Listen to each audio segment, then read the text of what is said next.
চিঠি দিয়ে ডক্টর ইউনূসকে যে বার্তা দিলেন জাতিসংঘের মহাসচিব, জানাবো বাতিল হয়নি ডিপ্লোম্যাটিক পাসপোর্ট, ভারতে কতদিন থাকতে পারবেন শেখ হাসিনা।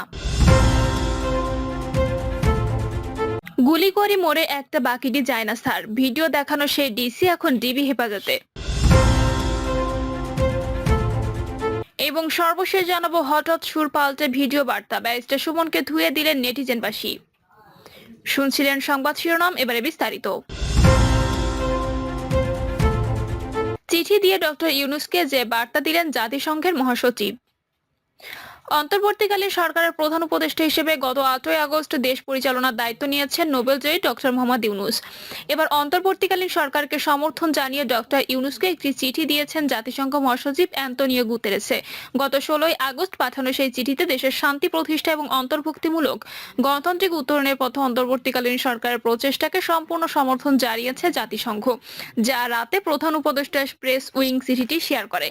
যেই চিঠিতে জাতিসংঘ প্রধান গণপ্রজাতন্ত্রী বাংলাদেশের অন্তর্বর্তী সরকারের প্রধান উপদেষ্টা হিসেবে ডক্টর ইউনূসের দায়িত্ব গ্রহণের জন্য তাকে তার শুভেচ্ছা জানান। বাংলাদেশ ইতিহাসে একটি গুরুত্বপূর্ণ সন্ধিক্ষণে দাঁড়িয়ে রয়েছে উল্লেখ করে গুতেরেসে চিঠিতে লিখেছেন, এই ক্রান্তিকালীন সময়ে সহিংসতার অবসান, জবাবদিহিতা নিশ্চিত এবং গণতান্ত্রিক নির্বাচনের পথ নির্ধারণে ডক্টর ইউনূসের নেতৃত্ব হতে হবে অত্যন্ত গুরুত্বপূর্ণ। জাতিসংঘ মহাসচিব বলেছেন, ডক্টর ইউনূসের নেতৃত্বাধীন অন্তর্বর্তী সরকারের সাথে কাজ করতে এবং অনুরোধ পেলে যে কোনো সমর্থন দিতে প্রতিশ্রুতিবদ্ধ জাতিসংঘ।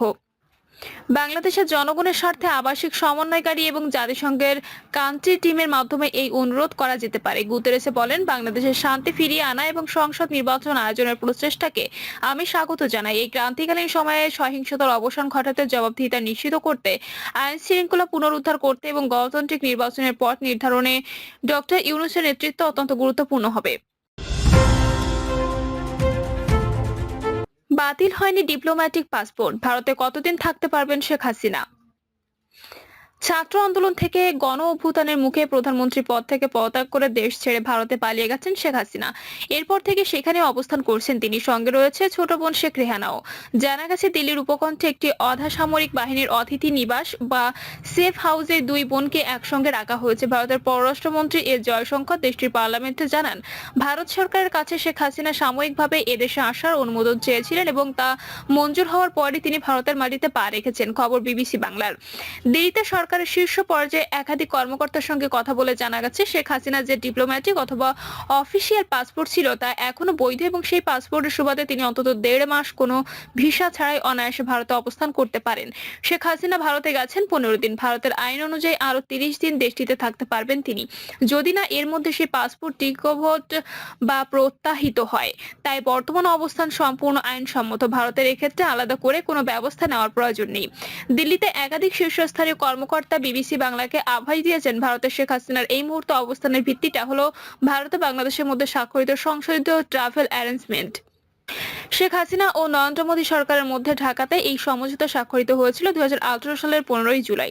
ভারতের পক্ষে ওই সমঝোতা পত্রে সই করেছিলেন স্বরাষ্ট্র মন্ত্রণালয়ের তৎকালীন বিশেষ সচিব ব্রজরাজ শর্মা, আর বাংলাদেশের পক্ষে স্বাক্ষরকারী ছিলেন স্বরাষ্ট্র মন্ত্রণালয়ের নিরাপত্তা পরিষেবা বিভাগের তখনকার সচিব ফরিদ উদ্দিন আহমেদ চৌধুরী। প্রাথমিকভাবে 5 বছর মেয়াদী ওই সমঝোতাটি তারপর নিয়মিত ব্যবধানে নবায়ন করার কথা, যা এই বছরের গোড়ার দিকে করা হয়েছিল।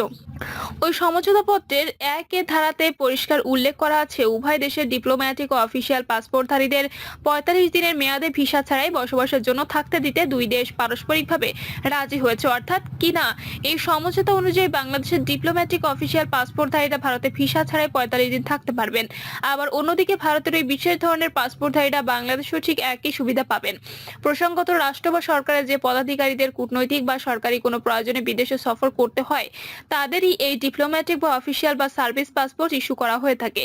বিবিসি যেটা জানতে পেরেছে, প্রধানমন্ত্রীত্ব ইস্তফা দিয়ে শেখ হাসিনা যখন দেশ ত্যাগ করেন, তার ডিপ্লোম্যাটিক অথবা অফিসিয়াল পাসপোর্ট কিন্তু সম্পূর্ণ বৈধ ছিল, যে কোনো কারণেই হোক তা কিন্তু বাতিল করা হয়নি। বাংলাদেশের সদ্য দায়িত্ব নেওয়া অন্তর্বর্তীকালীন সরকারও তা বাতিল করেছে বলে এখনো পর্যন্ত কোনো খবর নেই। ফলে যতদিন সেই পাসপোর্ট বহাল থাকছে, তার ভিত্তিতেই দুই দেশের মধ্যকার সমঝোতা অনুযায়ী তিনি টেকনিক্যালি কোনো ধরনের ভিসা ছাড়াই 45 দিন ভারতে অবস্থান করতে পারবেন।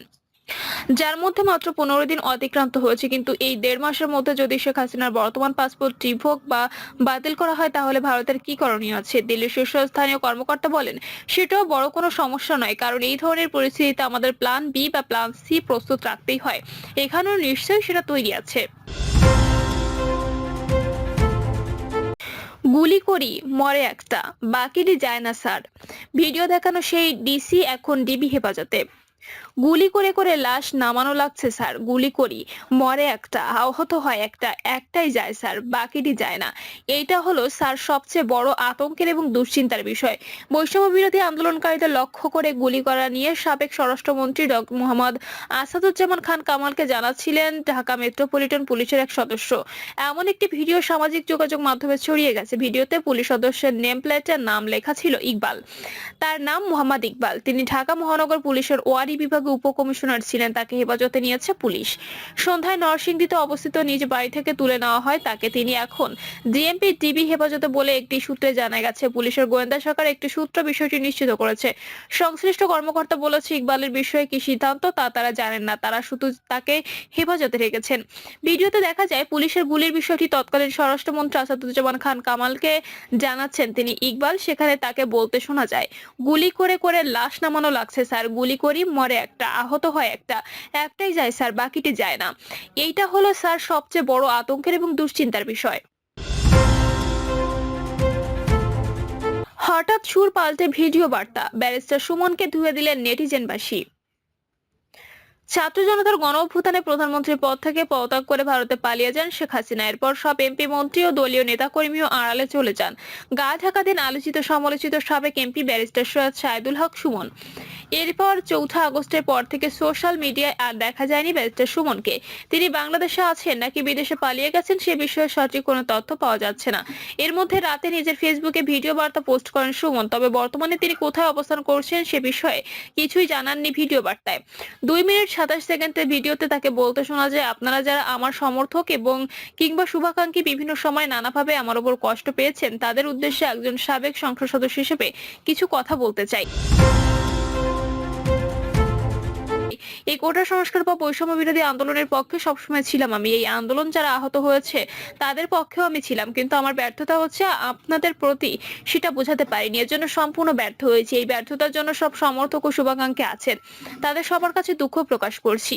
তিনি বলেন, আপনারা এখন যে কাঠামোগত সংস্কার চালাচ্ছেন, অথচ এই সংস্কারের জন্য দীর্ঘ বছর আগে থেকে কাজ করে যাচ্ছি আমি। দুর্নীতির বিরুদ্ধে যুদ্ধ, গত 15 বছরে যে 2-3 জন মানুষ দুর্নীতির বিরুদ্ধে সোচ্চার ছিলেন তাদের মধ্যে হয়তো আমাকে একজন পাবেন। আমি এস আলমের বিরুদ্ধে বাদী হয়ে টাকা পাচারের জন্য মামলা করেছি।